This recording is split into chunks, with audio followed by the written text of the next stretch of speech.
Salve, salve, meu querido ouvinte. Está começando aqui mais um Social Black Podcast. Aqui sempre trazendo o melhor conteúdo de negros pra você, entendeu? Porque estou eu aqui, Mano Big, apresentando aqui esse iniciozinho aqui. Queria agradecer a vocês que estão acompanhando a gente, que o projeto está crescendo. Está vendo assim um crescimento orgânico do projeto, né, rapaziada? Tá sendo da hora, tô curtindo fazer aqui, que tá dando certo, né, que vocês estão vindo. Eu sei que o programa é um pouquinho maçante, uma hora vocês ouvirem, a gente tá providenciando em cortes, né, pra vocês, vou assistir só esse pedacinho aqui, se não assistiram, vem acompanhando a gente. Caso vocês queiram assistir o episódio inteiro, tamo aí. E aqui, ó, à minha direita, à direita de vocês no vídeo, Paulinho Olveiras. Salve, salve, rapaziada, rapaz. Mais um episódio aí, daquele jeitinho, gostosinho. Mano, frente de vocês no vídeo, mano. Salve nação, salve povo brasileiro. Mais um dia, mais uma semana. Vamos aí levar uma bela de uma conversa. Hoje o Paulo fez a honra de nos trazer um homem que tem uma história maravilhosa, certo? Acima de todas as coisas, a gente espera que você não só se identifique, como pegue isso para a sua vida. O que ele vai trazer aqui não é só vivência, é conhecimento, certo? Nós somos gratos pela presença dele. Eu o conheci na Rádio Corinthians, mas além de corintiano, ele tem uma bela de uma história. Eu não vou dar o release dele aqui não, que a gente quer que vocês descubram cada elemento da personalidade da história dele nesta conversa. Se possível. Paulinho, pode fazer as honras de apresentá-lo? Acho que não, meu chefinho favorito, Marcondes. Meu diretor da Rádio Coringão fala, apresentador da CBF TV, da Federação Paulista. Cara, esse cara, eu entrei na rádio, mano. Eu, perdi, esse cara chegou de desse jeito, precisar de alguma coisa, tamo aí. E me acompanha até hoje, qualquer coisa. Podemos dizer então que o nosso querido Marcondes tem um pupilo. Bom dia. É um prazer estar aqui no projeto de vocês, muito bacana. Paulinho Veras é uma pecinha a ser lapidada que nós estamos trabalhando devagarinho. Toma um puxãozinho de orelha, aquela coisa do bom pai, elogia quando precisa, dá um puxão de orelha quando precisa, deixa de castigo quando precisa, vamos tocando barquinho. Desse jeito sempre. Sem massagem. Ó, é aqui, vai por aqui. Eu aprendi assim. Sim, né? A vida ela não é um morango, né? O mundo não é um morango. Se o mundo fosse repleto de príncipes e princesas, que seriam os sapos? Com certeza. Todos nós temos nossas qualidades, nossos defeitos, e todos temos que aprender. A vida é um aprendizado constante. Isso me chama muita atenção, Marcondes. Hoje quem começa a primeira pergunta hoje é o Paulo, então, Paulinho, eu quero aquela, viu? À vontade. Chefinho, você me disse que começou como pedagogo. Sim. Sua vida... A minha vida é uma vida de periferia. Eu sou um dos filhos de 4 filhos, 2 homens e 2 mulheres. Filhos de pais separados, um pai alcoólatra e uma mãe que teve 4 filhos para sustentar, porque meu pai um dia acordou de veneta, botou a mala nas costas e foi embora. Deixou minha mãe... De forma simples assim? Simples, eu não quero mais brincar de casinha. Foi comprar cigarro. Nem comprar cigarro, foi embora. Irmão, calma. É o chefe do Paulo mesmo, deixa ele. Primeira pergunta, calma. Meu pai simplesmente pegou, virou e acordou de mau humor e falou, vou embora de casa. Não quero mais brincar de marido e mulher. Deixou minha mãe com um filho de 13 anos, um de 7, uma de 6 e outra de 2. E não voltou mais.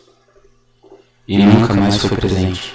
Eu fui encontrar meu pai depois de 16 anos, ou seja, eu fui encontrar meu pai quando eu já tinha 23 anos.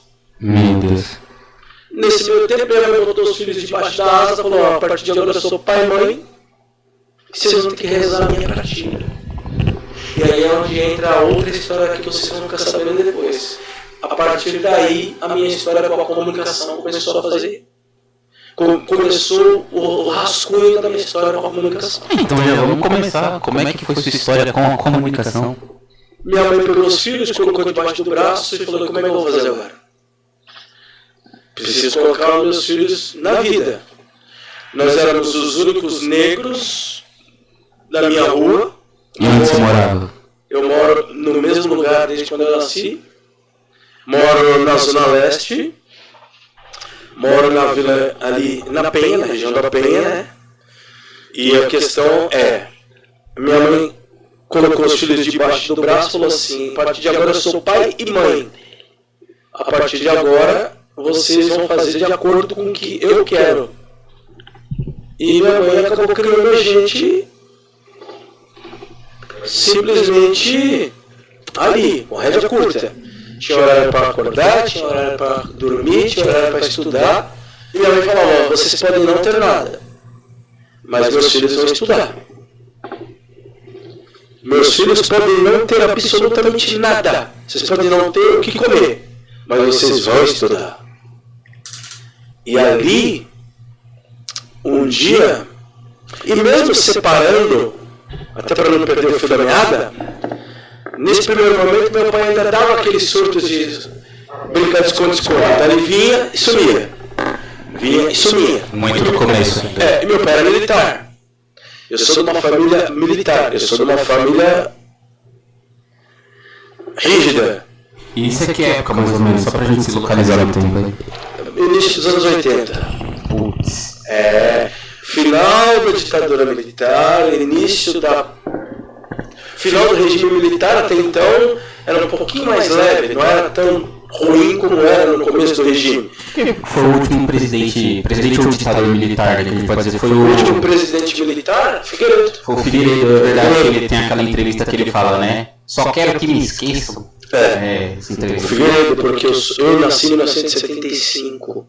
Então eu peguei o resquício da coisa. Você não chegou a pegar o gás, não? Graças a bom Deus. Foi a pior fase. Eu peguei essa fase de Castelo Branco, de Geisel, esses tiranos considerados militares. Eu não peguei esses caras. Eu peguei o finalzinho. Peguei Franco Montoro, peguei Paulo Maluf, peguei... Rota na rua. Bandido bom, bandido morto. Peguei essa fase do a rota primeiro mata pra depois saber quem era, peguei muito disso. Mas, Que bom que não te pegaram, né? mas ao mesmo tempo, vou dizer pra vocês assim, é uma parte sombria da nossa história? Mas tinha alguma coisa de... Mas ao mesmo tempo, vocês podem até estranhar no que eu vou dizer aqui, tinha alguma coisa boa nisso tudo. Porque essa sementinha plantada da rota na rua, Sim. que é uma das coisas que eu não me orgulho, a polícia militar hoje em São Paulo ela é respeitada em função dessa sementinha. Por mais que a nossa polícia hoje Ainda seja um pouco truculenta, seja um pouco violenta, principalmente na periferia, Sim. é uma das polícias que ainda mais mata no país, uma das que mais mata no mundo no ainda. mundo. Se não fosse essa sementinha, tínhamos virado no Rio de Janeiro hoje. A polícia em São Paulo ela é respeitada em função do que foi lançado lá atrás. Então, Que era a antiga força pública. Que era uma polícia... Era aquela coisa, você tinha... Eu lembro que eu tinha meus 10, 11, 12 anos, eu ia pra escola. Você podia brincar no portão da sua casa, mas quando dava 10 horas, todo mundo entrava pra dentro de casa. Porque você tinha aquela coisa... Passou das 10... Não é cidadão De bem. de bem. E outra, se tá chegando depois das 10, tinha que estar com a carteira de trabalho. Isso, eu com meus 12 anos, eu tinha minha primeira carteira de trabalho, que era o aprendiz. Eu tô olhando pra vocês aqui, mas eu sei que eu tenho que olhar de vez em quando pra cá. Você tinha, eu com 12, aliás, só pra gente não perder o fio. Eu sei o que eu tô falando pra vocês aqui, pra gente não perder o fio, que isso também faz parte da história do meu pai ali pra gente continuar. Então meu pai foi embora de casa, eu tinha 6 anos, com 7 anos eu estava estudando, mas o meu pai vinha em casa. Porque a coisa era tão louca que o meu pai arrumou uma amante a 2 quadras de casa. Caramba, Então esse gostava do bar. ele vinha em casa, trazia os mantimentos, porque assim, meu pai, eu tenho flashes do meu pai assim. Meu pai era um homem que, mesmo sendo alcoólatra, meu pai trabalhou na polícia militar e se aposentou na polícia militar. Meu pai nunca perdeu um dia de trabalho. Meu pai já chegou a ir para o quartel bêbado, fardado e trabalhar preso, mas não perdia hora de trabalho. Meu pai já chegou em casa às 3 da manhã e às 4 está se apresentando no quartel. Bêbado, mas não perdia hora de trabalho. Mas dentro de casa ele queria respeito. Dentro de casa ele criou homens, 2 homens e 2 mulheres. Dentro de casa tinha regras. Se a minha mãe falasse uma coisa, aí da gente se fosse pedir alguma coisa pra ele. Ele falava, sua mãe falou o quê? Se a sua mãe falou não, é não. Pai, pode ir em tal lugar? O que sua mãe falou? A minha mãe não deixou, então não venha pedir pra mim. Se minha mãe desse uma ordem e você fosse pedir alguma coisa pra ele, o castigo dobrava. Então a gente já sabia, se minha mãe falou não, era sinal que ela já tinha conversado com meu pai, então era não. Porque quem cuidava da casa era minha mãe. Quem ficava cuidando dos filhos era minha mãe. Quem ficava o dia inteiro com a gente era a minha mãe. Então não adianta você contrapor o que minha mãe pedia. E meu pai, eu lembro que eu tô com 50, eu tô com 48 anos, vai. Vou fazer 50 aqui, logo. Não lembro de um dia na vida eu ter apanhado do meu pai. Meu pai não batia. É uma coisa que na minha casa não existia. Violência física na minha casa nunca existiu. Mas meu pai só olhava. A presença dele já impunha meu pai olhava, Colocava o espírito e... Uma vez, eu lembro que o pior castigo do meu pai era essas coisas que ele fazia.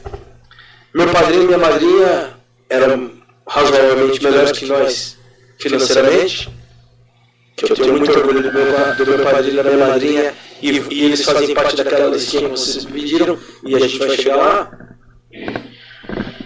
Uma vez meu padrinho e minha madrinha chegaram, nós viemos buscar os meninos. Porque eles iam muito pra praia, iam muito pra sítios, eles iam muito pra passeios na época. Meu pai sentado no sofá, só observando. Meu pai esperou minha mãe fazer as nossas malas, esperou fazer tudo. Meu pai virou pra minha mãe e falou assim, eles vão. Eles vão pra praia. Meu pai calmamente olhou, acendeu o cigarro, falou, eles não vão. Eles não vão. Simples assim. Meus primos todos no carro, meus outros primos, todo mundo no carro, todo mundo com roupa de praia. Eles não vão. Por quê? Você não me falou que eles estão desobedientes, que você fala que eles não obedecem, não estão fazendo as funções da casa? Então eles não vão, para eles aprenderem quem que manda em casa. Então, quer dizer, o castigo dele foi esse. Nós não... era a primeira vez que a gente ia pra praia. Não fomos. Para eles aprenderem quem é que manda. Aqui em casa tem regras. Então, quando eu não estou em casa, é você que é o pai e a mãe. E se eles não estão obedecendo o pai e a mãe, eles não merecem o passeio. Então eles não vão. Então, o meu pai, ele batia na gente nesse sentido. O castigo era esse. Tem um passeio na escola? Não vão. Tem determinado lugar? Não vão fazer. E era uma vez só. Nunca ouvi do meu pai um tom mais alto de voz. E eu não lembro na minha vida de ter sentido um tapa do meu pai. O tapa dele era esse. O aprendizado dele era esse. A palavra. Era a palavra. E você considera que isso foi eficaz, muito eficaz, no sentido de não te moldar só como uma pessoa, mas no sentido de que te ajudou Sim. em momentos de dificuldade, essa postura sempre calma, serena, concentrada, sempre te ajudou a manter o foco? Porque Sim. eu sei que a educação militar ela gera duas coisas: ou uma pessoa extremamente rebelde, ou uma pessoa extremamente centrada e calma. Eu não conheço um meio termo assim. Todo mundo que eu conheço que vem de educação mais militar é um dos lados. Tem esse viés. Não, de certo modo foi bacana, porque ao mesmo tempo meu pai ensinou a gente que você tinha regras a seguir, mas ao mesmo tempo meu pai, ele era um pai amoroso, mas ele era um pai mais fechado. E eu tenho duas visões do meu pai. Eu tenho meu pai quando ele chegava em casa alcoolizado, que era um transtorno direto, que era uma confusão, porque ele entrava, discutia com a minha mãe, os dois brigavam, e você criança vendo todo aquele episódio, mas ao mesmo tempo era um pai que não deixava faltar nada dentro de casa. E isso é uma coisa que acontece muito dentro da quebrada, né?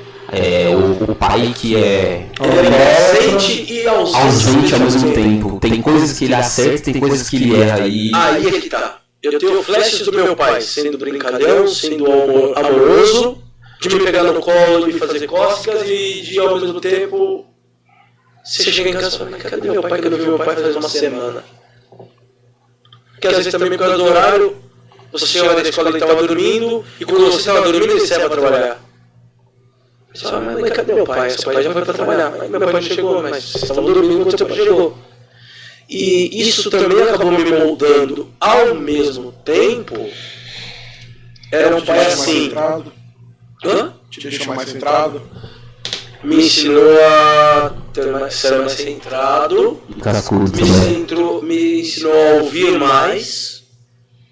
E me ensinou a respeitar o outro no sentido de: eu tenho uma história de vida, você tem uma, o Paulo tem outra, ele tem outra. Então eu tenho que, antes de qualquer decisão, antes de qualquer coisa, eu tenho que entender a tua história de vida. E aí era aquilo que você me perguntou: por que será que ele é revoltado assim? Qual o contexto da coisa lá atrás? Entendeu? Tem isso também. Existe uma conexão direta ali. Tem, tudo tem o que e o porquê. Fica à vontade, senão eu tô falando aqui. Tudo tem uma explicação. Estamos olhando pra você, Miguel. Você agora, Miguel. Senão a gente vai ficar. Senão eu não termino. Oxi, pode ir. Fique em paz. Estamos com uma felicidade tremenda de ser aqui. Eu vou te fazer uma. Você quer fazer, Paulo? O que te levou à pedagogia? Isso, vamos lá. O que me fez estudar um dia, e aí meu pai também tem muita influência nisso. Mas só deixa eu te cortar. Seu pai ele tem muita influência nessa. Sua mãe, você disse que sua mãe principalmente falou que vai estudar, meus filhos vão estudar. E seu pai também deve ter te incentivado a isso, mas como era em um contexto de periferia, naquela época, ter um pai e mãe durante um tempo, depois ter uma mãe que assumiu, e a educação, ela sempre foi um valor dentro da sua família, você percebia que, de repente, nas outras famílias não tinha esse incentivo? Você sente que isso realmente era uma coisa que diferenciava, talvez, a sua família das outras de algum contexto? Até hoje. Até hoje? Até hoje. A educação na minha casa, até hoje, eu tô com 48 anos, a minha avó morreu com 107 anos. Bastante. Minha mãe tem 80 anos e eu não saio de casa sem pedir a bênção da minha mãe. Os primos mais novos pedem a bênção dos primos mais velhos. Isso é uma coisa que vem da linhagem dos meus tataravós. Hoje, tanto que eu sou considerado o primo mais chato, porque eu apenas olho. As pessoas sabem o que eu estou tentando dizer. É uma coisa que a educação na minha casa, ela moldou muita gente. Por quê?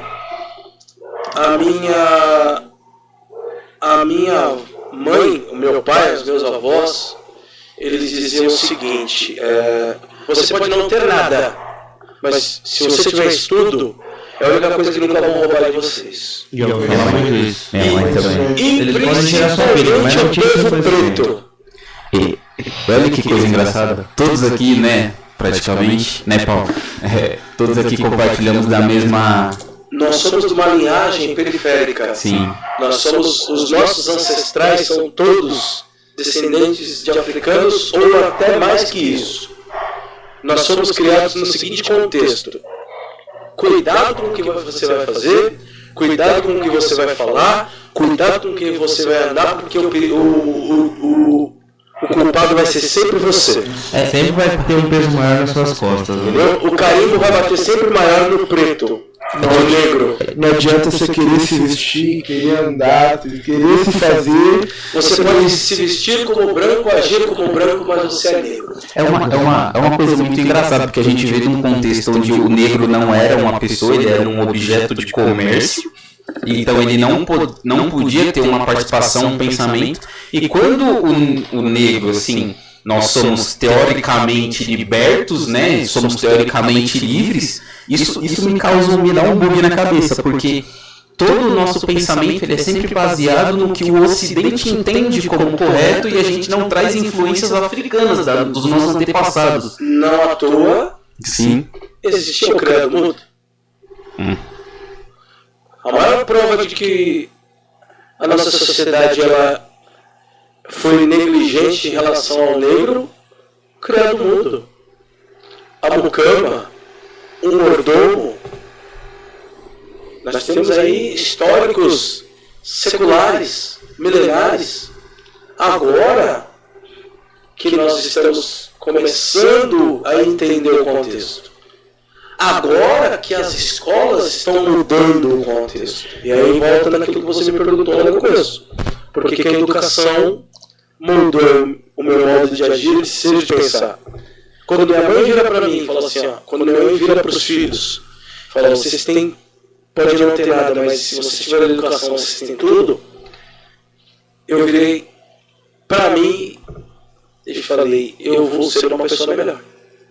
Não que eu não fosse, muito pelo contrário.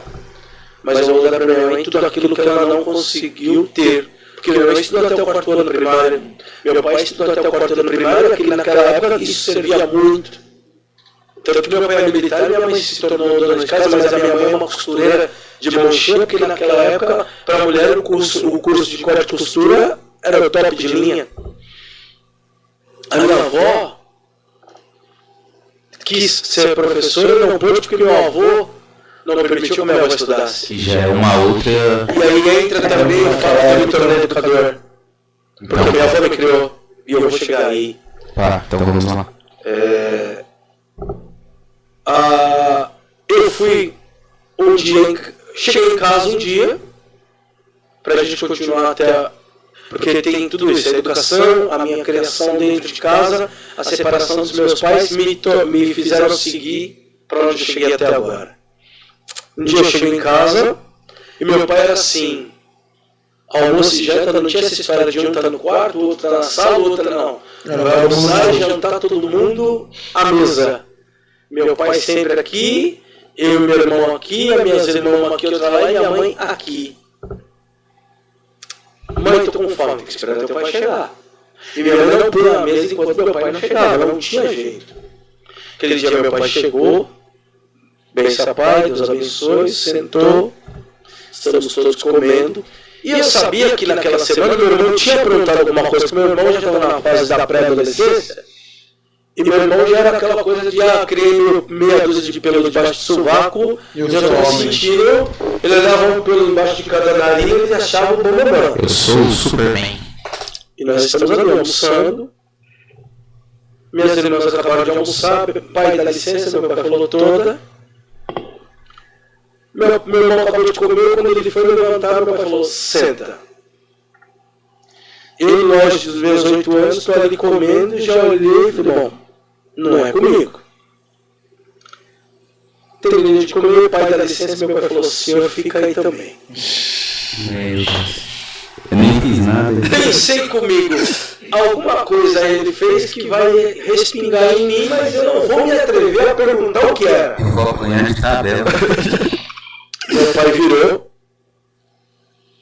Minha mãe na pia, e eu lembro que minha mãe levantou, minha mãe está aqui na pia, lavando louça. E meu pai, entre ele e minha mãe, eles tinham uma liberdade, meu pai virou para minha mãe e falou, nega, vem cá. A minha mãe falou, o que foi? Ele falou, vem aqui. Se preciso de você aqui.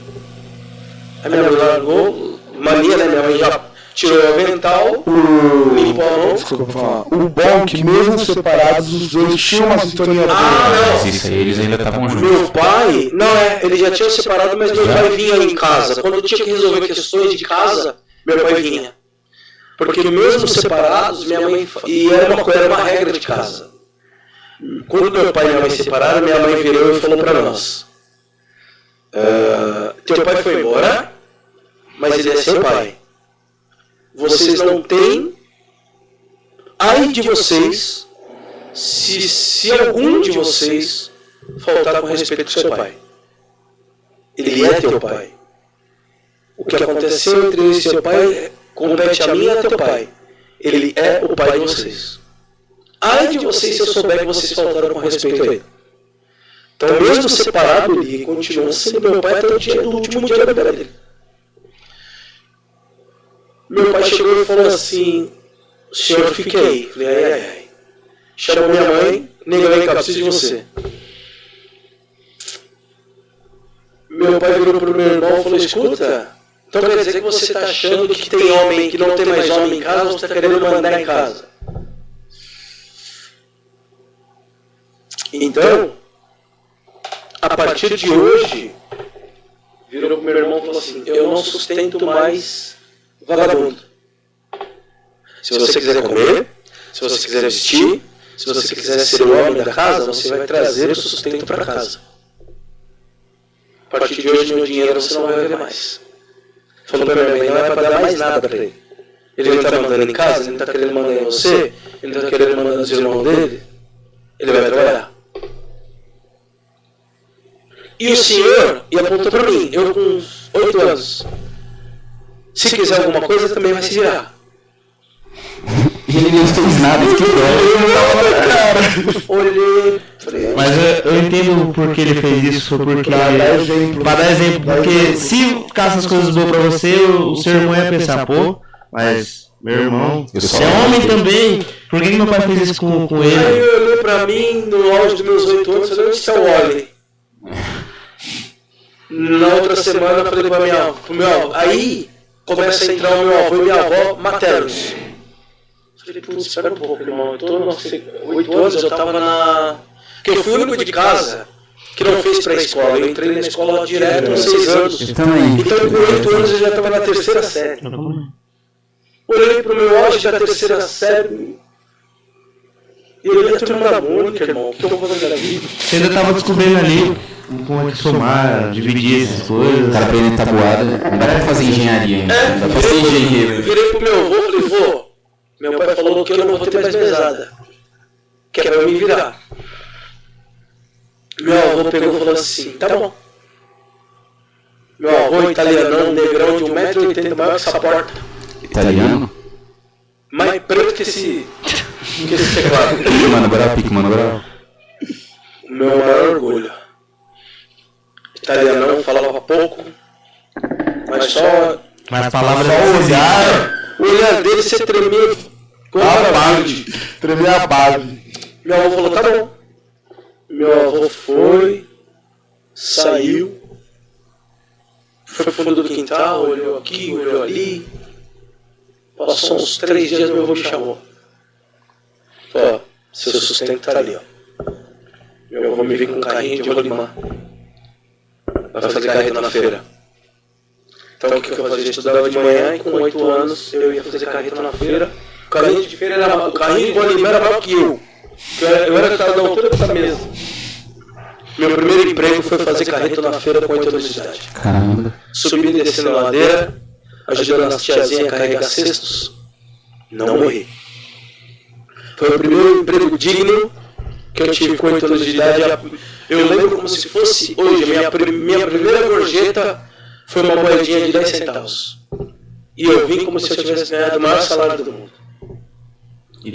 A partir daquele dia eu aprendi a dar valor para o sustento, para o trabalho e valorizar as pessoas à minha volta. Porque ali meu pai me ensinou o que era valorizar o trabalho do outro. Foi ali que eu aprendi o serve do Senhor também. Foi ali que eu aprendi o senso de responsabilidade. Foi ali que você começou a ser moldado como homem. Porque ali também meu pai... E aí, meu pai, nesse mesmo dia, ele virou pro meu irmão e falou o seguinte, que ele sabia que o meu irmão já estava se ciscando pelas alamedas. Se fizer alguma coisa com a filha dos outros, vai casar. Porque aqui não é baderna. Se tirar a filha dos outros de dentro de casa, vai casar. Filho meu não é moleque. Vai casar. E casou. E casou. Casou cedo ou não? Casou. Porque meu pai avisou. Se fizer alguma coisa de errado, Ele e duvidava. alguém vier reclamar na minha orelha, vai casar. Porque meu pai, mesmo longe de casa, a minha família era muito conhecida onde a gente morava. Então qualquer coisinha, ó. Hoje aí, ó, eu vi teu filho em tal lugar. Porque a gente estudava perto de casa e a minha família era muito conhecida, como é até hoje. Então o pessoal via a gente ali pelas alamedas. Olha, é o filho do fulano, é o neto do seu Romeu, é o sobrinho do seu Nelson, é o sobrinho do seu Jarbas, é o filho do Jair, é o filho da Marli, é o neto da Dona Plácida, é o pessoal que mora ali perto do colégio, que a minha casa era um pouco... Porque a minha família era muito festeira também. Então, festa junina, As tradições, né? as festas tradicionais, a minha família sempre manteve as portas abertas. Então, se vocês fossem à minha casa, mesmo que vocês fossem estranhos, vocês seriam bem recebidos. E italiano também tem muito disso, né? Gosto Italiano, português, índio e africano. Você imagina se não tinha festa na minha casa? Era uma festa constante. Todo mês festinha. Casamento grande tinha festa. Até velório tinha festa. Porque o povo morria e o povo era pra beber. Vamos beber de fundo. Então, agradecer pela... entendeu? Como tem isso até hoje? Por parte da família do meu pai, fulano morreu, o povo não chora, vamos beber de fundo. Oxi, tá certo.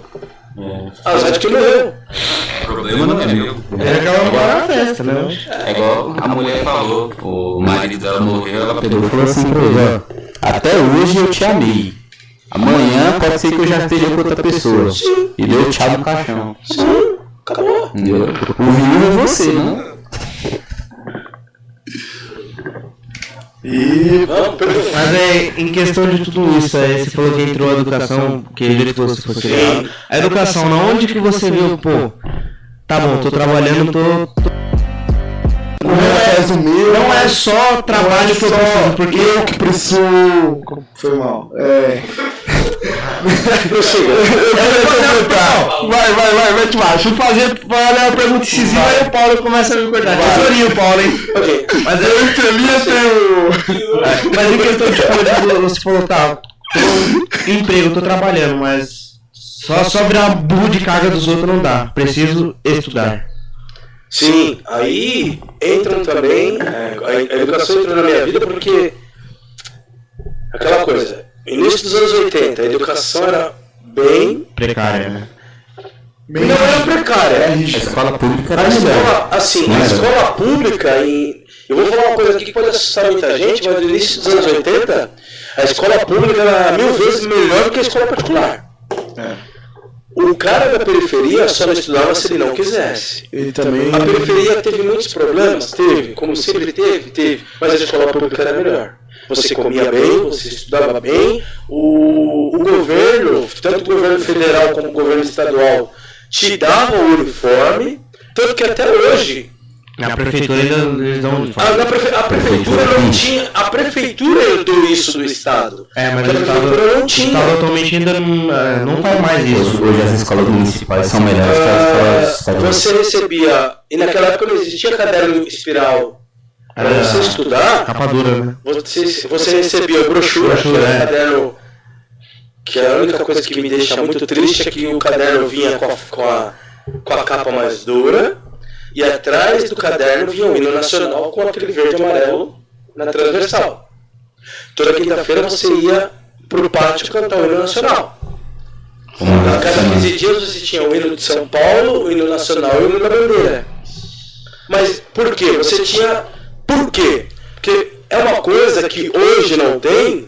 E sinceramente eu acho que Faz falta. de certo modo faz falta. Eu peguei um tempo disso. Eu nem sabia que existia o hino da bandeira, o hino de São Paulo, só sabia que existia o hino nacional. Tem na pedra da Marinha, do Exército. Você tinha aula de educação moral e cívica, você tinha as 4 matérias principais: português, matemática, ciências e geografia. Isso era lei. Primordial. Isso fazia parte da grade curricular de todas as escolas do país. Português, matemática, física, história e geografia. Isso era a lei. E as outras matérias eram complementares. Educação física, educação artística, biologia, sociologia. Tinha até a opção de magistério, né? Isso, é onde eu vou chegar, que é onde eu entro na parte de educação. Não, vocês estão indo no caminho correto, não é eu que estou falando demais aqui. Tirando o Paulo que me cortou, o assunto tá da hora. A coisa não, vocês estão indo na linha correta. Então, quando eu vou para a área da educação, eu tive professores que me incentivaram. Por quê? E aí volta de novo lá na minha casa. Meu pai e minha mãe, meu pai separaram. Minha mãe não tinha tantos recursos. Como é que você vai comprar material escolar para 4 filhos? Um pré-adolescente e 3 crianças. É onde eu respeito até hoje a educação. A escola me deu material para estudar. Porque eu tive professores, e sou eternamente grato a eles, que os professores sabiam das dificuldades que a minha mãe tinha em casa.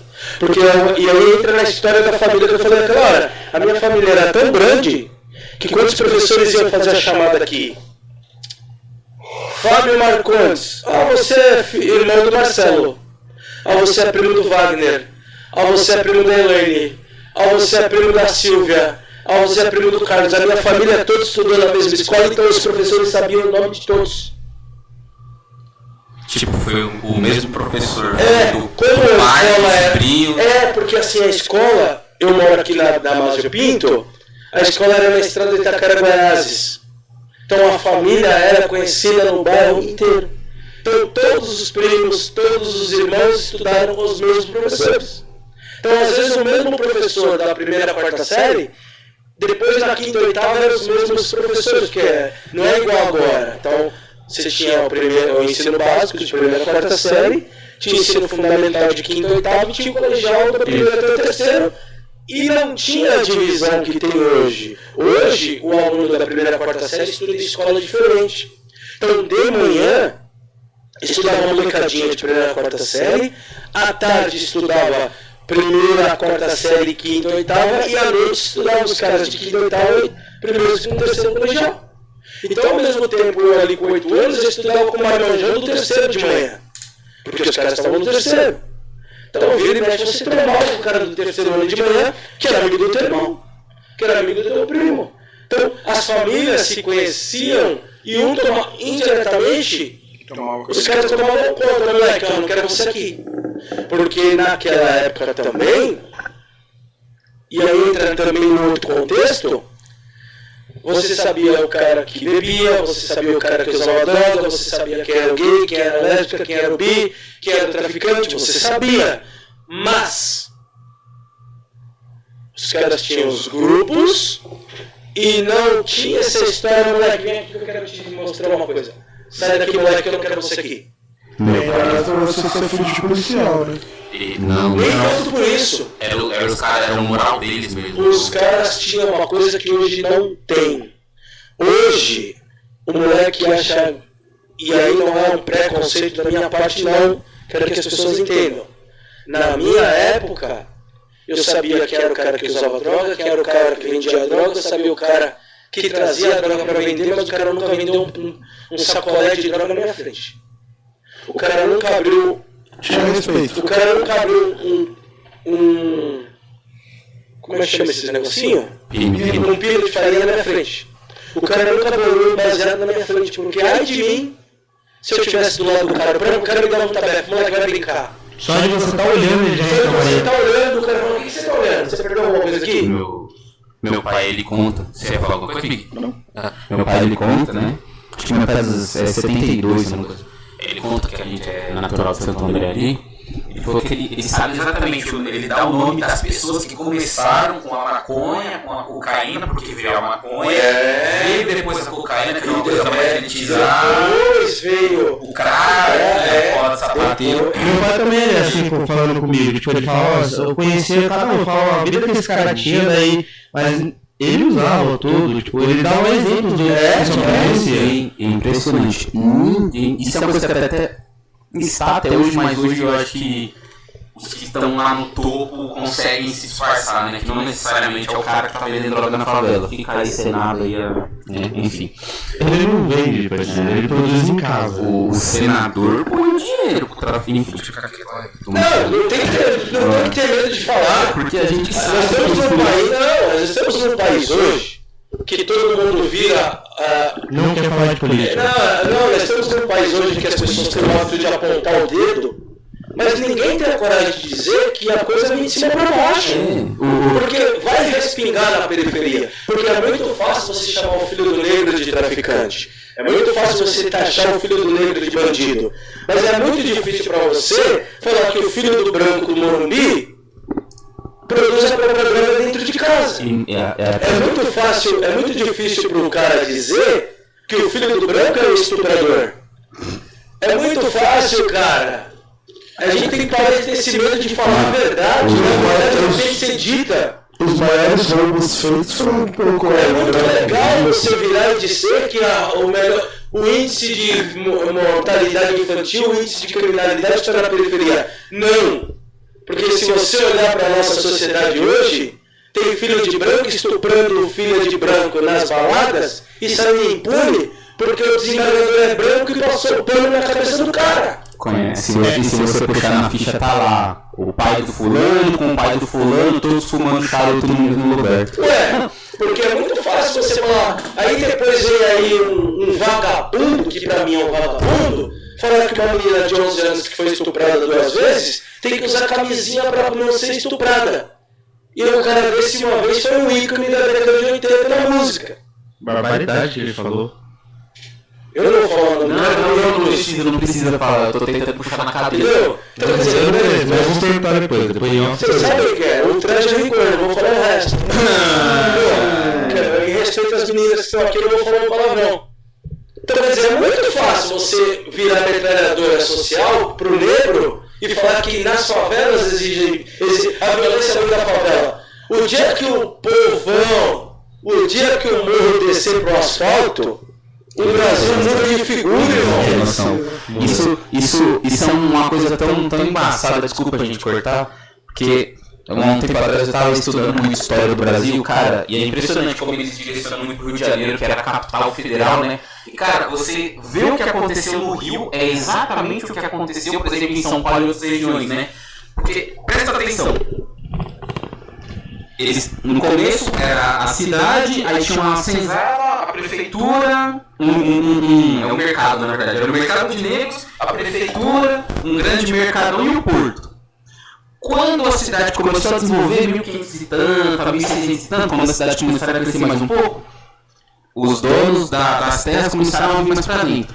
Quando a população negra teoricamente foi liberta, toda essa parte desenvolvida, entre aspas, da cidade não poderia ter a sua imagem associada a esse tipo de pessoa. Você pode ver que os cortiços foram todos destruídos no Rio de Janeiro, por exemplo. Você vai ter de 1800 e tanto até 1900 e tanto, eles foram totalmente derrubados, dizimados, eles foram empurrados para os morros. Olha, estamos empurrados em 1980 e pouco. 1875. Nós estamos em 2022, quase 2023. Nós estamos em Guaianazes. Exatamente. Quem conhece a história de Guaianazes sabe o que aconteceu aqui. Os caras simplesmente acabaram com os índios Guaianazes. Por que a cidade de Tiradentes tem que ser sempre periférica e por que a cidade de Tiradentes tem que ser apenas a linguagem do funk? Por que uma criança da cidade de Tiradentes não pode tocar um violino? Exato. Por que a menina da cidade de Tiradentes não pode fazer um balé? Por que a cidade de Tiradentes, Inácio Monteiro, Grajaú, por que esses lugares periféricos têm que ser sempre voltados e taxados como lugares violentos? Por que ela tem que imperar sempre o funk? Não que o funk seja uma linguagem ruim. Porque o funk é a linguagem da periferia. Ele tem que ser respeitado como tal. Mas por que lá um moleque da periferia não pode gostar de música clássica? Por que o menino da periferia não pode sonhar um dia e tocar um violino dentro do teatro municipal? Eu sou cateado. Também eu estudava sempre na escola pública. Tinha um amigo meu que ele não era negro, ele era branco, um japonês, descendente japonês. E ele era Nisei. Isso aí, que é o... Aí, tipo, eu tava conversando com ele, todo mundo falando, eu gosto de funk, eu gosto de rap e tal. Ele, não, eu gosto de música clássica. Ele ouviu no celular dele. Eu falei, cara, você tá doido? Ouvindo música clássica. Aí ele, não, tipo, ele era ali de São Mateus. Ele, não, eu gosto de música clássica. Aí ele começou a gostar, ele começou tocando violino, hoje em dia tá numa orquestra aí, ó. Da periferia, veio da periferia, ele toca muito bem no violino. E aí volta, e é justamente isso, a educação transforma. Exato. Mas aí volta justamente naquilo que vocês me perguntaram. Por que você chegou até aqui? Porque eu tive quem me educou. E aí respondendo aquela pergunta que eu estava falando, e a gente... Você viu que a gente vai indo, e a educação continua. Eu tive professores que me incentivaram a estudar. Porque quando eles souberam que a minha mãe não tinha condições de me dar alguma coisa nesse sentido, eu recebia do governo todo ano caderno, lápis, borracha. E minha mãe ensinou. Porque assim, vinha no kit 2 cadernos, 2 lápis, 2 borrachas, uma daquelas borrachas branca e vermelha e uma borracha branca. Lápis e caneta, só rasgar o papel, né? E caneta Bic, uma branca e uma azul e uma vermelha. E você tinha que usar aquilo até o final do ano. E aí que você se perdesse. Azul caneta. A caneta azul e caneta. E aí o que acontecia? Chegava no meio do ano, o material acabava. Aí a mãe tinha que escrever um bilhete para a diretora da escola requisitando mais material. Aí você tinha que ir lá todo envergonhado e entregar para a diretora. Só que a diretora já sabia. Sim. Então a gente recebia. E nesse meio tempo, moleque, porque a menina, as meninas que estão aqui, elas sabem, a menina é mais caprichosa. O menino, você acha que o moleque vai tomar conta de caderno? Vai ter nada. Com certeza, nós somos assim. Vinha uma régua de 30 centímetros e quando você ia de quinta e oitava, vinha um esquadro. Você nunca vai fazer esse bagulho. O moleque não vai cuidar do material. O moleque Hoje a água é destruída em 3. Primeira oportunidade que ele tem, ele arremessa na cabeça de outra pessoa. Achando que é um bumerangue, tá ligado? Eu chego na minha casa, a minha mãe olhou meu caderno tava com uma orelha aqui assim. Nossa, mas só daí já... Quem quase ficou sem orelha fui eu. Ela me pegou aqui, ó. Falou, isso aqui é seu sustento, desculpa. É seu sustento. Isso aqui tá moldando a sua vida. Da próxima vez que chegar isso aqui desse jeito, eu vou arrancar a sua orelha. Essa letra que vocês estão vendo aqui, ó, eu escrevi a São Paulo aqui no caderno inteiro. Porque minha letra era horrível. Minha mãe foi... caligrafia, né? Minha mãe foi na papelaria e comprou um caderno de caligrafia. Você vai ver o que eu vou fazer. É que minha mala foi lá pra fora. Eu ia mostrar pra vocês aqui onde é a minha letra hoje. Se você puder, por gentileza, pode abrir a minha mala. Pode abrir mesmo. Tem uma pranchetinha nela. Pode Pega a prancheta. É impressionante. Isso eu queria tocar num ponto importante. A gente vai chegar na parte da comunicação, mas é impressionante como... O máximo que vai ser é uma bomba. Tá bom, tá suave. E uma armadura. Mas é impressionante como... É impressionante como hoje eu tenho uma sensação de que a minha geração... Aliás, eu vou colocar meus primos no balaio. Douglas, coloquei... Essa geração que tem entre de 90 pra cá... A letra dele, ó. Pra você tá invertido aí. Não, põe aqui, sua tela tá apagada. Não, mas tá aparecendo Tá aqui. aparecendo então, olha. É outra coisa. Mostra pra elas, que elas também querem ver. Você vê que a educação faz totalmente diferença, né? Mas isso aí é muito caderno de caligrafia e eu apanhava, porque a minha mãe fazia o quê? Ter lição de casa, ela sentava do lado, faz a lição que eu quero ver. Se vira, tipo... Se vira ali. Só vai... Um garrancho errado. O trabalho inteiro ia... Minha mãe sentava do lado. E minha mãe ajudava a gente a fazer o trabalho. Cartolina. Hoje, Ela ajudava, mas queria excelência de vocês, né? Hoje, numa folha de sulfite, eu escrevo 100, que antigamente a gente colocava no papel. Eu escrevo normal, porque minha mãe escreve, até aprender. Mãe, tu precisa de ler, vai ler. E você lê bastante? Todo dia. Todo dia você Eu leio bula de remédio. Meu Deus. Porque... Sabe ler tudo, né? Sobre... Eu preciso fazer tal coisa, deixa eu ler primeiro. Olha, eu preciso que você faça tal coisa, contrata, irmão. Eu quero saber o que eu tô fazendo. Eu não faço nada sem eu ter noção do que eu tô fazendo. Teve um amigo nosso aqui em comum. Pô, eu preciso fazer um convite. Do que se trata? Exato. Nós temos um projeto falando do quê? Ei, Lauro, não fez seu trabalho direito, hein? É? Que dia? Talvez eu vá. Não conheço. É correto você fazer isso, porque você quer saber o que você está participando. Mas talvez se você faz um convite para uma coisa errada. Eu sei, de repente o cara tá me botando numa fogueira. Aí eu, não, todo mundo é do bem. Daqui a pouco tem uma fogueira. Falar a mesma coisa depois. Não, fala palavrão. Aí, sem palavras nesse. Por favor. Por favor, Fala. É que eu quase não viu antes de chegar aqui. Mas ele aí o que acontece? A educação entrou na minha vida justamente nesse sentido. Porque eu fui tomando gosto pela leitura. Aí eu tive meus padrinhos que incentivaram muito, que eu sou eternamente grato a eles. Que o meu padrinho e minha madrinha, a minha madrinha é a irmã da minha mãe. Meu padrinho foi o meu segundo pai, que depois que meu pai foi embora, foi meu avô, o meu padrinho, que montaram a coisa, continuaram andando no norte. Então a educação entra na minha vida justamente nesse sentido. Eu tive pessoas que me incentivaram. Porque se você não tiver incentivo, porque as pessoas cobram muita educação, só que não é incentivo. Mas se você não incentivar o moleque da periferia a ler, não vai. Porque assim, é uma coisa que eu aprendi, a palavra da gente tem um poder muito grande, para bem e para mal. Você chegar no Abner Isso mesmo. e falar pro Abner, você não presta, você é um lixo, você é um escroto, olha que moleque burro, você não sabe fazer nada. Isso é excêntrico. A criança vai tomando essa emoção. Porque uma coisa você fala para um adulto que já vai chocar. O cérebro muito ligeiro, Ele é tá muito se saudável. Então o subconsciente ele vai captando aquilo. Eu estava conversando até com os meninos esse dia. Que quando você fala isso, o subconsciente vai pegando, vai um pouquinho, ele não, mas tá falando direto, acho que eu sou mesmo, aí você acaba que aquilo fica enraizado. Quando Subconsciente? seu nome? Alisson. Quando o Alisson fala pra Laura, você não fez a sua lição direito, a Laura fala, poxa, ele podia ter falado isso pra mim depois que ele foi embora. É excêntrico. Mas toda brincadeira tem um fundo de verdade. Receba. Entendeu? Eu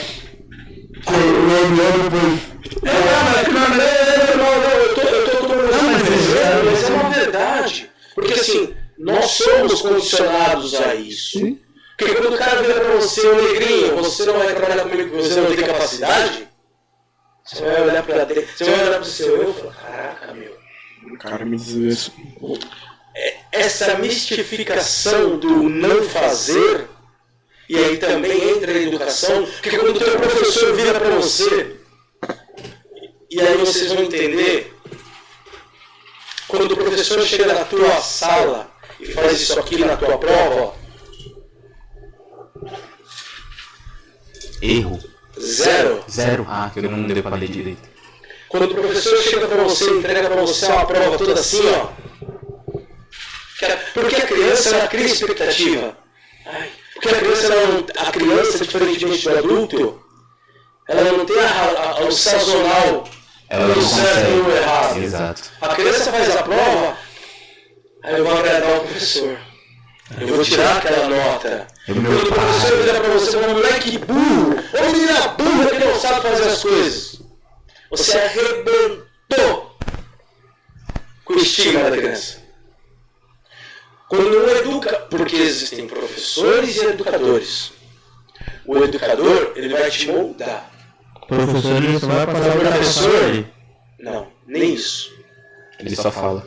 O professor, com perdão da expressão que eu vou usar agora, o professor ele vai sentar a bunda dele gorda na cadeira e não vai te passar conteúdo nenhum, porque ele é pago pelo Estado, ele não está nem aí se você aprendeu. Já ouvi muito disso, não. Porque existem educadores, existem professores. O educador, é o cara que vai pegar o Abner, o Paulo, o Alisson, a Laura, a Luana, vai falar, vem aqui que eu vou te dar um caminho. Vem aqui que eu vou te ensinar o certo e o errado. Uma dica, assistam aquele filme Escritores da Liberdade. Ao Mestre com Carinho. Ao Mestre com Carinho, esse filme maravilhoso. Que eu tô com 50 anos e eu choro toda vez que eu assisto. Tá? Assistam filmes negros. Produzam filmes negros. Produzam filmes negros. Assistam A Cor Púrpura. Nossa. Pesado. Vocês vão entender o que é os Estados Unidos daquela época, falando de apartheid, falando de preconceito e preconceito, que também ali envolve a educação. Porque ali você tem duas irmãs segregadas pelo próprio pai, abusadas pelo próprio pai e vendidas pelo próprio pai. Porque o pai achava que elas só tinham dois fatores: serem mulheres e serem reprodutoras. Foi a partir dali que eu aprendi a amar de paixão as atrizes negras do filme. Então, sabe, foi a partir dali que eu aprendi a amar a cultura negra em matéria de filme, e aí você começa a aprofundar, você começa a ir mais a fundo. Grande Otelo no Brasil. Sim, ali não são os negros só. Você tem os Caribe, você tem o Grande Otelo, você tem... E aqui no Brasil, quando você olha para o negro, como não amar esse Brandão? Exatamente. Como não amar... Eu já fui no show dela, é maravilhoso. Alcione. Como não amar Jovelina Pérola Negra? Como não? Elza Soares. Como não amar Elza Soares? Como não amar Camila Pitanga? Exato. Como não amar Benedita da Silva? Tem vários. Como não amar...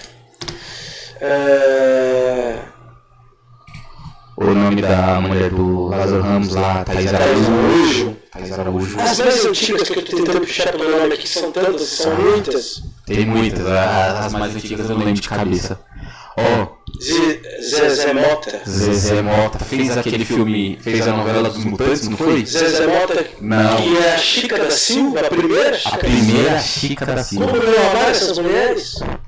Marcondes, vai. Só um segundinho.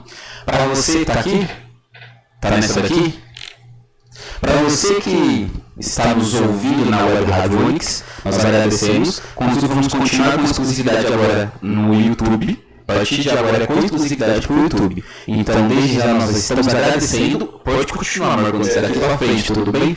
Gente, a você, nosso telespectador, a você, nosso ouvinte, ouvinalta, Abner Dalmoço, muito obrigado. Agradeço a todos novamente. Não, todos não. Obrigado. A gente fala, Paulo, pro Rafael, que ele tem errado. Ele falou que é o seguinte, que você tem que falar todos. Porque é uma pessoa que está te ouvindo, não é uma pessoa que está te assistindo. Pode uma pessoa na casa dela, outra pessoa, mas é uma só que está te ouvindo, não são várias. Então você tem que se direcionar a ela. A você não é a pessoa, né? A você. A você que está nos ouvindo, muito obrigado. A gente fala da sua audiência. Toda vez que a gente fala outro nível, Você será sempre bem-vindo. Aí toda vez que a gente fala, Paulo, é toda é você, cara. Ele fala, vocês, todos vocês. Ele tá aprendendo. Ele fala da jornalismo? Não. Você tá presente lá na faculdade, né? Você tá registrado na universidade lá?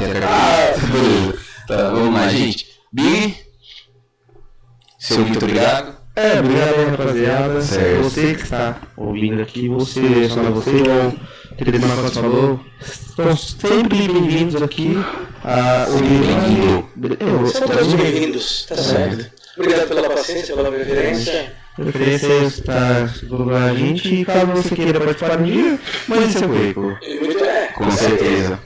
É isso aí. A nossa programação normal. Me sigam agora com exclusividade agora no YouTube, tá bom, gente? Mas aí, tchau. Aí pela educação, o Paulo falou que você foi pedagogo, daí você gosta da comunicação, né? Aí onde entrou na sua vida o rádio e a melhor parte que acho que o Paulo e a Abner estavam esperando, Aonde entrou a comunicação do rádio e o Corinthians?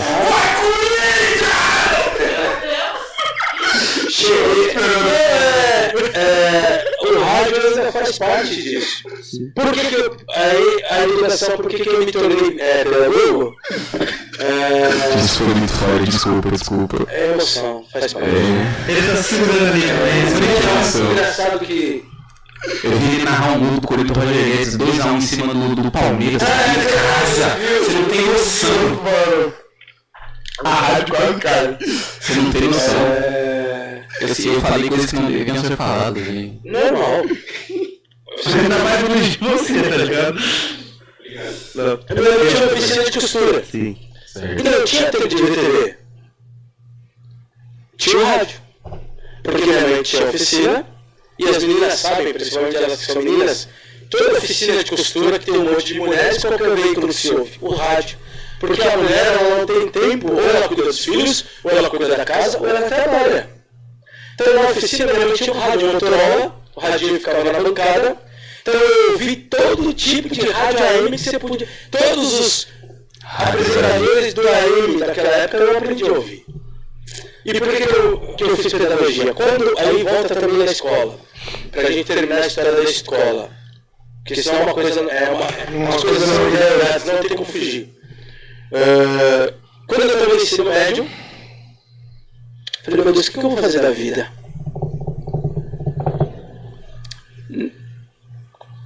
O que eu vou fazer da vida? No auge dos meus 13 anos. Falei, putz, eu tinha uma professora. Tive professores, óbvio. Pedro, Edna, o Edson, o Julinho, o Edson e o Kiko. Você fala, como é que você lembra o nome de tantos professores? Que foram as pessoas que me incentivaram. Você só vai lembrar o nome daquelas pessoas que se... Dona Terezinha, Dona Glória, que foi minha professora da primeira e da segunda série. Dona Miriam, foi minha professora da terceira série. Um dia, o professor Cícero foi meu professor de português, o professor Oswaldo Resquete. Você viu quantos que eu lembrei aqui? Muitos. Um dia eu virei, por causa da minha letra mesmo, porque os professores me incentivaram. E a minha professora, ela gostava tanto da minha letra, que ela começou a me incentivar. Ela falou, vai pra lousa pra mim hoje que eu tô com preguiça de escrever. E eu comecei a escrever, passar, aquela coisa do meu aluno passar a lição na lousa. Pô, o cara é puxa-saco. Aquilo começou, eu comecei a gostar de fazer aquilo. Eu virei pra ela e falei, professor, eu quero ser professor. A resposta que ela me deu, estuda. Na minha cabeça, eu já estudava. Estuda. Aí um dia, eu virei para ela e falei, professora, como eu faço para ser professor? Ela virou para mim e falou, faça magistério. Isso em 1992, eu já estava na oitava série. Professor, como é que eu faço para ser professor? Estuda. E eu já estudava à noite. Já estava na fase do Eduardo e Mônica. Paralamas de Sucesso, Titãs. Aquele geração anos 80 do rock que veio pros anos 90. Sim, eu já ouvia. E aí eu já era muito eclético, porque eu já ouvia de Caetano Veloso a Clementina de Jesus. Nossa. Passando por um Motorhead. Sim, eu ouvi de tudo na minha vida. Tudo. Porque minha mãe tinha uma vitrola, disco de vinil, a gente ouvia tudo. Michael Jackson, Fundo de Quintal, Cyndi Lauper, Tina Turner. Eu ouvia Tina Turner de manhã, eu ouvia pagode. Eu ouvia Aguinaldo Raiol. E depois eu ouvi João Rodrigues. Porque minha casa sempre teve esse lixo eclético. Como é o nome daquele... Rapaz, eu vou usar o termo negão, mas ele cantava... Pra você ter ideia, eu ouvia Tony Tornado. Não, Tony Tornado. Não, BR3. Eu descobri que era a BR3. Por causa do Tony Tornado. Você sabe o que era a BR3? Explica-nos. A BR3 era um termo comum na turma daquela época sobre a veia que você injeta a droga. Exatamente. Exatamente. Era uma forma dos caras falarem a respeito da heroína. Exatamente. Usa. Ó, e a gente morre. Não, da forma que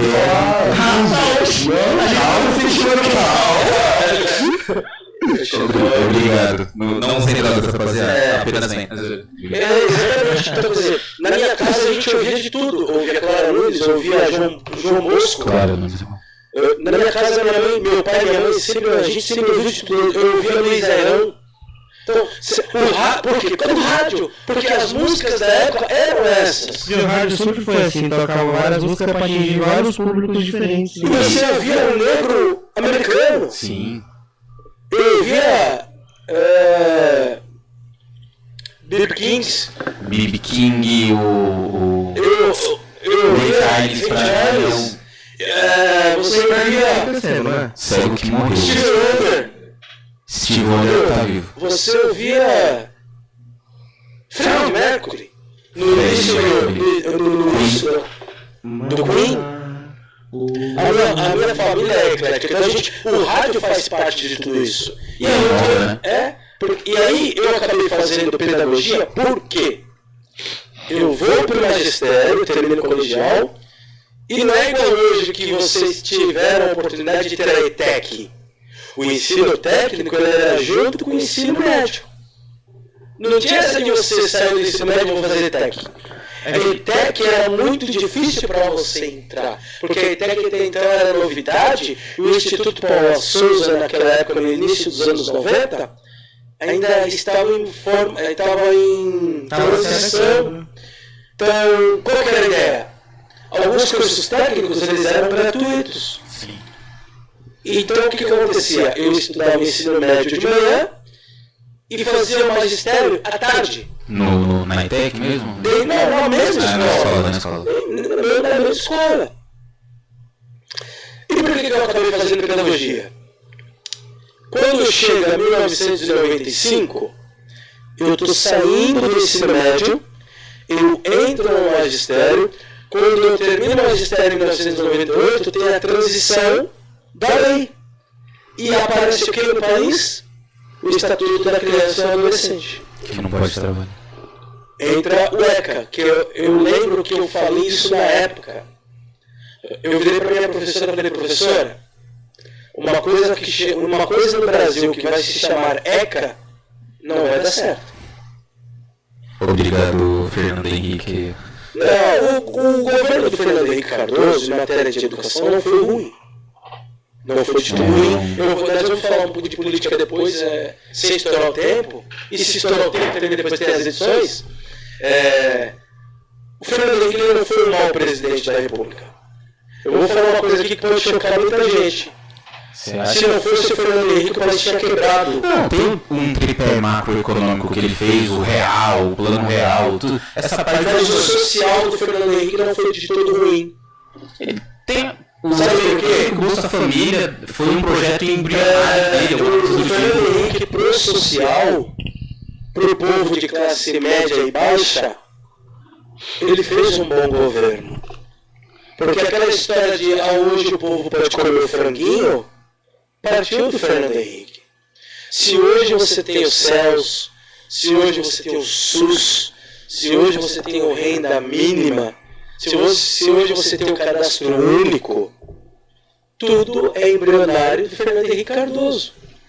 Se hoje tem um ordinário, vagabundo, mentecapto, sem vergonha, e aí, eu sei que aqui temos ouvintes de direita, de esquerda e apolíticos, e eu entendo e respeito a sua ideologia política, mas eu espero que você entenda o meu ponto de vista.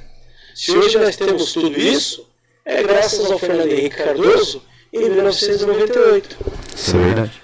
Porque se não fosse o Fernando Henrique em 1998, o Fernando Collor de Mello em 92 vendeu a alma ao diabo e o Fiat 147.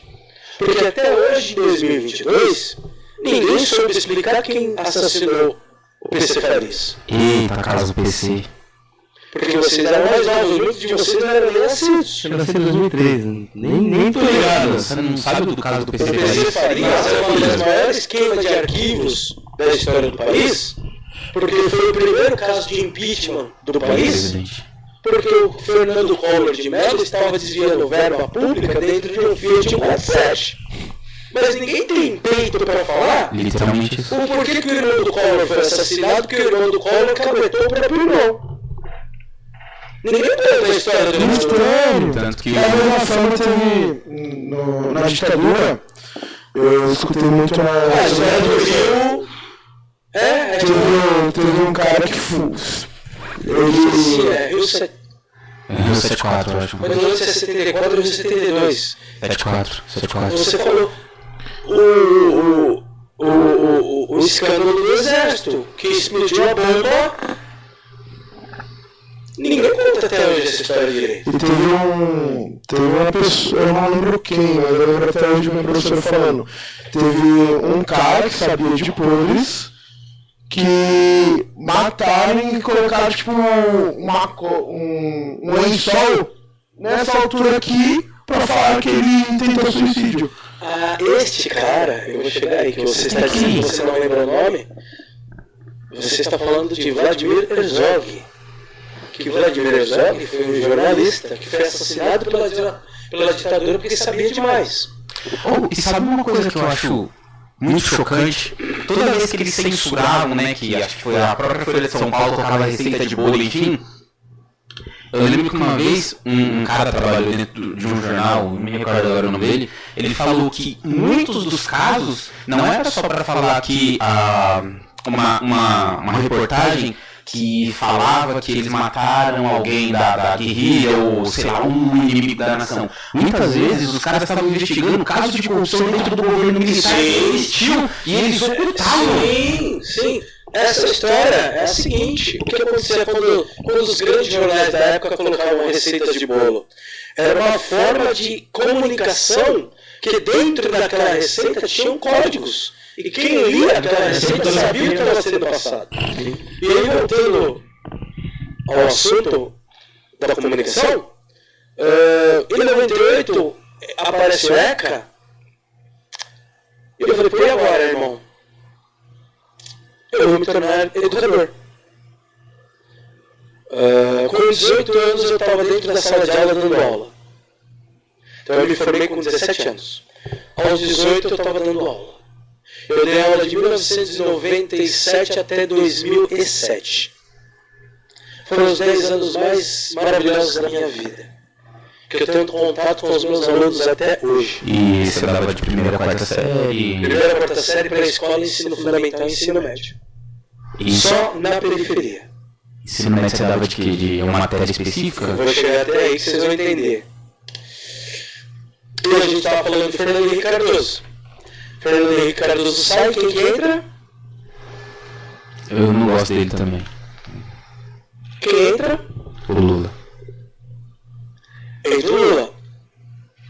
A educação não salta. Eu não gosto É o dele. direito dele, o direito de escolha. Eu não gosto do Bolsonaro, me arrependo de votar nesse cara. Fala mesmo, me arrependo e Lula também. O Lula entra, a periferia dá um salto de qualidade, porque é uma coisa, e aí a gente vai entrar nesse contexto também depois, você tem o direito, você tem a sua ideologia, mas você não pode tapar o sol com a peneira. Dizer que coisas ele não fez. Porque assim, o Fernando Henrique fez bastante, o Itamar Franco fez, o Lula fez, a Dilma fez, o Temer fez. Todos eles, e aí eu vou falar uma coisa que vai chocar muita gente aqui, todo político no Brasil, de uma maneira ou de outra, roubou alguma coisa. Ponto. Na política eu acho que é difícil, né? Inteira essa parte. É possível na esfera política do atual o país. Aliás, o Brasil político, o roubo existe na política do Brasil desde o dia 22 de abril de 1500. Ponto. Exato. Porque a partir do momento que o português atraca o navio aí e troca todas as ilhas do país por espelhos, você está roubando um índio que não tinha noção do que estava acontecendo. Então, o próprio português que veio para cá, que colonizou, que escravizou, que abusou das mulheres indígenas, e depois o espanhol veio e fez a mesma coisa, e depois o italiano fez a mesma coisa, e depois todos os outros povos brancos que aqui vieram fizeram a mesma coisa. E o próprio povo negro também fez a mesma coisa, porque a repetição acaba se tornando uma constante. E tudo que é repetitivo acaba se tornando um hábito, porque o negro também se deixou escravizar, e o negro também, porque nós tivemos negros que tinham alma branca. Não é preconceito isso que eu estou dizendo, isso é histórico. Como assim, negros com alma branca? Nós tivemos negros que tinham alma branca. Não, eu sei que tinham negros que tinham escravos. Que tinham negros que tinham costumes brancos. É nesse contexto que eu quero dizer. Nós tínhamos negros que agiam como senhor de engenho. Tínhamos não, temos. Você entendeu o meu ponto de vista? Entendi. Nós temos negros que escravizavam as próprias negras, que vendiam as suas mulheres em troca de aguardente, em troca de roupa, em troca de comida. Tinham negros que eram subservientes. Obrigado. Servientes ao senhor do engenho, eles trocavam a mãe, eles trocavam a irmã, eles trocavam a esposa, porque o senhor do engenho te dava o quê? Ouro, te dava liberdade. Não era à toa que você era o rei da chibata. Quem que era o capitão do mato? Não era o branco. Quem que saía para caçar negros fugitivos da senzala? Os negros. Quem que era o homem? Quem que era o braço direito do capitão do mato? O negro. Quem que tinha que ser o capacho? É a história do criado do mundo que eu citei lá no começo da nossa conversa. Então, quando eu me torno professor em 2000, quando eu me torno educador em 1998, eu prometi pra mim que pode entrar, o café tá pronto. Não precisa derrubar a porta, mas pode entrar. Quando nós temos aí o senhor do engenho, quando nós temos aí todo esse comportamento, eu virei para mim, eu não quero ser mais um. E eu volto numa frase daquelas que eu falei lá no começo. Eu não quero ser mais um professor. Porque o professor está lotado por aí. Cheio. Eu não quero ser um professor que vai virar pra Laura e vai estereotipar ela falando: nossa! Essa roupa, esse uniforme não cabe em você porque você é gordinha! Porra! Cara, Soltei a primeira palavra da tarde. tá bom, começamos bem. Quantas coisas ruins você não ouviu nesse meio tempo? Ah, mas a Laura não pode brincar desse brinquedo porque esse brinquedo não vai servir pra ela. Muito já. Ó, você não pode brincar com menina porque senão você vai virar gay. Deu certo, tá brincadeira. E mesmo que tivesse dado certo, Não, isso não dá certo. Porque proibiram uma pessoa que eu conheço aí a vida toda e hoje tá. Não existe isso de deu certo ou não. Não, é porque existem pessoas que acreditam que se você condicionar. Existem pessoas que acreditam piamente na fala do: olha, não faça isso que se fizer 7 anos de azar. Meu irmão, quebra o espelho! Temos que quebrar os paradigmas. Exato. Porque o negro foi criado assim: olha, você não pode ser dono. Você tem que ser o capacho. Olha, essa menina negra, ela não pode ser a princesa da Disney porque ela é negra. Mas sabe uma coisa que eu acho. Isso que não pode, irmão. Sabe uma coisa que eu acho engraçada e que eu vou abrir um ponto aqui só pra poder falar? Tava falando com meu irmão sobre isso ontem. A Disney foi a maior promotora da imagem de um branco estereotipado, a negligência do negro. Aí hoje, ela pega e coloca uma negra como a Ariel, e eu não tô discutindo se deve ou não ter, e fica querendo cagar a regra. Sendo que ela é a responsável pelo imaginário. Disney. Não, mas aí você tem, por exemplo, Se você pegar os livros antigos, quantos príncipes e heróis negros nós temos? Aí você está falando de um contexto de escrita milenar ou de séculos baseado no que a gente sempre leu do europeu, né? No contexto mesmo. No contexto geral. Não, porque tanto as histórias em quadrinhos, como os livros, quanto a própria Disney, como a própria Hanna-Barbera, como a própria Columbia, a Universal, todas elas demoraram para criar o herói negro. A DC, Marvel. Todas elas, a DC também. Todas elas. Eu sou bem sincero, eu falei pro meu irmão, eu não quero, que nem estão lá enchendo o saco porque tem o Elfo Negro na série do Senhor dos Anéis, o Hobbit Negro, ou a Sereia Negra. Eu pessoalmente não quero ficar enfiando dentro do Superman negro. Não, eu quero que o cara faça um herói mais foda que o Superman, mais foda que o Batman. Eu entendo essa questão, porque as novas gerações vão começar a se identificar mais. A imagem do negro como uma pessoa de valor vai estar estimulada. Recriar. Eu quero que fabrique, eu quero que faça nova. Porque assim, é muito fácil pra Disney colocar a Ariel, que é uma princesa dela, e colocar lá. Só que tipo assim, isso não muda. Isso não muda o fato de que eles estão afim do nosso dinheiro. Não é uma consciência que eles têm, eles estão afim de dinheiro. Entendeu? Eu não quero, eu pessoalmente não quero que uma empresa coloque um negro em algum lugar, tipo, substitua o Superman, que foi a imagem de um branco, do poder americano branco, e coloque um negro só para mostrar que eles estão valorizando ele, porque eles estão valorizando o meu dinheiro, não é a mim. Entendeu? Eu sou muito mais a favor de que você construa novos, construa melhores. Mesmo que seja dentro dessas empresas, entendeu? Ao invés de simplesmente fazer uma Ariel negra, por que não faz uma outra princesa negra? Por que não faz mais princesas contando a história de as rainhas ganesas, as princesas da África do Sul? Sim. Eu sou descendente provavelmente, eu sou descendente do que veio da cultura Yorubá pra cá, do povo Yorubá. Caralho, ninguém sabe o nome de uma princesa Yorubá. Não mesmo. Não sabe, e não sabe o quanto que eles lutaram contra a colonização. Não sabe que nunca colonização. foram pesquisar, não tem registro histórico disso. Entendeu? E hoje existe uma série de historiadores que estão indo atrás, tentando de alguma forma pegar, principalmente os locais, né? Os historiadores em África, né? Como eles falam. Então a gente está tentando descobrir essa África que foi coisada. Rapaz, estourando em 20 minutos o tempo. Então assim, eu não gosto disso, sabe? Eu não gosto de... Eu tô falando das empresas, porque eles estão visando o dinheiro, entendeu? Desculpa, passei. Não, e eu também estourei o tempo em um monte. Não, Desculpa. Porque a conversa tá tão boa que o tempo passa rápido, flui.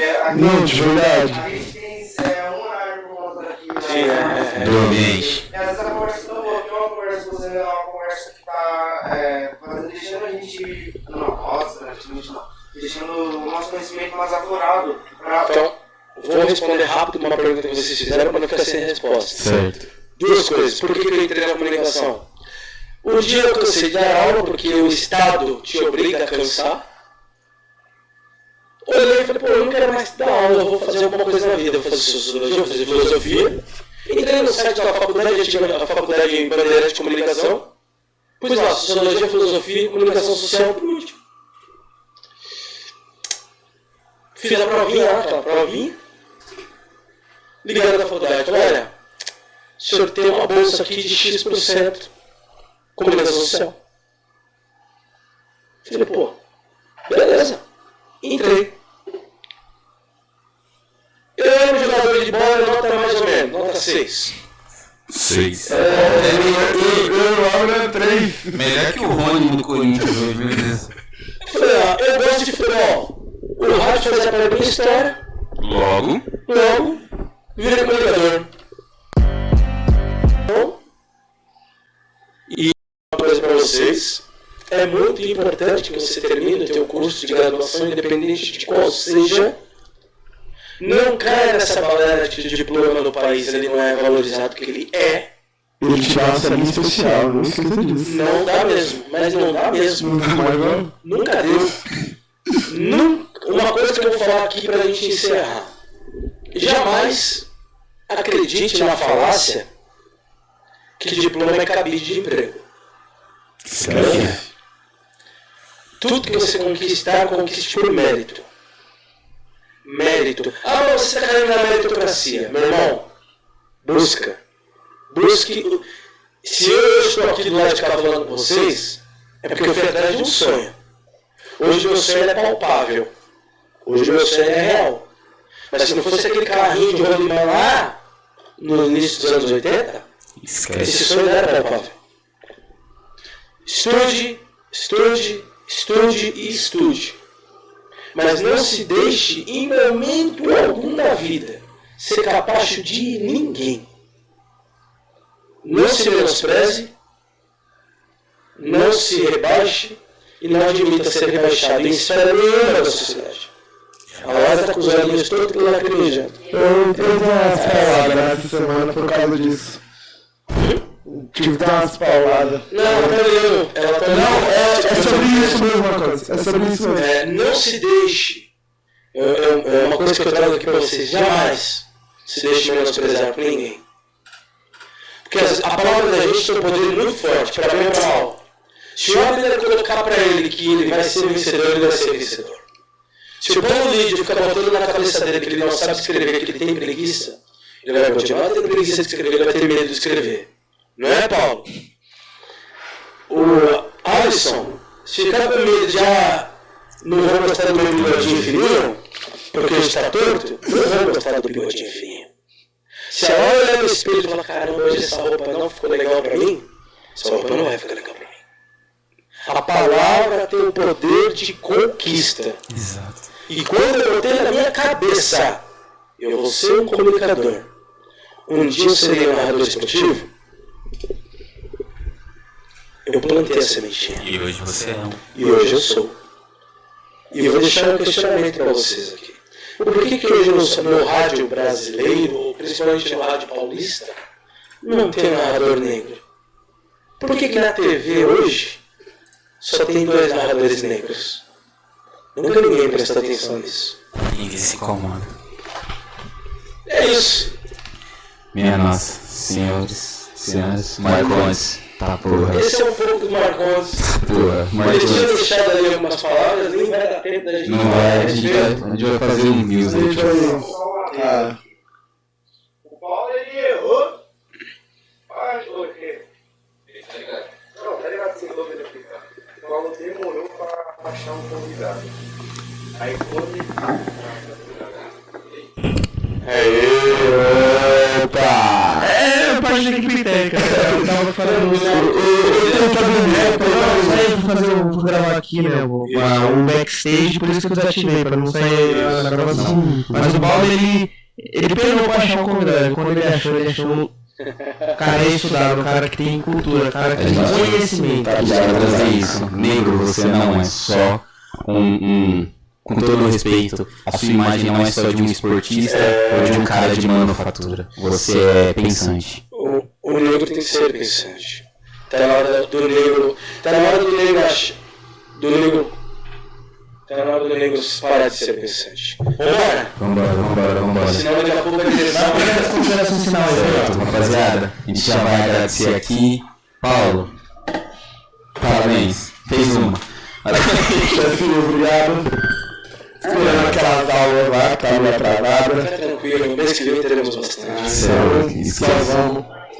Quero agradecer aqui o convite. Eu vou até me antecipar. Quero agradecer a vocês. Parabéns pelo trabalho, parabéns pelo projeto. A pegada é essa mesmo. Se vocês quiserem, a gente pode fazer uma outra pra gente esticar depois. Sim. Pra contar sobre mais coisas. A gente não é nem que se peça convidando, a gente realmente vai fazer. Faremos. Valeu. Foi uma honra estar aqui. E eu espero uma próxima oportunidade pra gente contar, porque tem muito mais. A comunicação não é só isso. Tem muito mais coisas a contar, tem muito mais coisas pra gente alinhar. Prazer. Eu, da minha parte, estou indo embora muito agradecido, muito honrado. Deixa seu... Tem Instagram, rede Quem social. quiser acompanhar meu trabalho é, ó, Rádio Coringão, www.radiocoringão.com. Quem quiser acompanhar meu trabalho no vídeo, Eleven Esportes, que eu trabalho para a CBF TV e para a Federação Paulista de Futebol, para a FTV. E as redes sociais, @Fábio Marcondes, no Twitter e no Instagram. O Facebook eu não passo pelo simples fato que o meu Facebook eu deixei um pouco pro lado mais particular da vida. Então Instagram. O meu Instagram é @fabiomarcondes.narrador. Quem quiser acompanhar, tá lá. Forte abraço. Essa aí a gente precisa um papo mais como esse, tá ligado? Um papo de pessoas cabeças e estamos à procura. E eu tô E você está convidado também para outro dia retornar aqui e conversar sobre esse papo. Muito obrigado pelo convite, foi uma honra conhecer você também. E aí na próxima a gente vai falar de política, religião, tudo, porque tem muito mais coisas aqui que o povo negro precisa ouvir. Exatamente. Valeu! Obrigado. Aí, fazendo minha parte final aqui, não se esqueça de seguir todas as nossas redes sociais do Social Black Podcast, @Social Black Podcast, e do Paulinho, o ponto Veras, do Abner Vila, underline Abner, Vila com 2 L's, meu Big Zeras, oi? Vou mudar logo. Filho da mãe. Não, logo eu mudo. Aí o meu é Big 007. Agradecer aqui mais uma vez, né? Esse episódio aqui foi um episódio marcante. Conhecemos um pouquinho da vida do Fábio Marcondes e da próxima nossa história, né? Exatamente. E um pouquinho, e da próxima vez que ele voltar, retornar aqui, nós falaremos o quê? Pode continuar. Falaremos sobre a história do povo negro aqui no Brasil E a gente de como se Conhece o narrador corintiano. exatamente, como que é toda essa parte, porque eu vi que ele tem muito conhecimento sobre isso, ele é estudado nessa área da racial negra, né? Racial negra. Ou na raça, racial não quer dizer Questão racial, questão racial. porque tem a raça branca, a raça branca, não quer dizer, racial negra, pô. Eu quero saber hoje em dia, se você conhecer Marcondes, pode indicar pra gente, a gente tá atrás de historiadores, homens ou mulheres, a gente quer entrevistar as minas também. Algumas mulheres negras empoderadas, estamos precisando e à procura. Vocês vão. Logo eu trago notícias. Opa, é nóis. É isso aí, obrigado pra vocês e Salve, salve, obrigado. pra você, desculpa pra você e até a próxima edição do Social Media Podcast. Maravilhoso.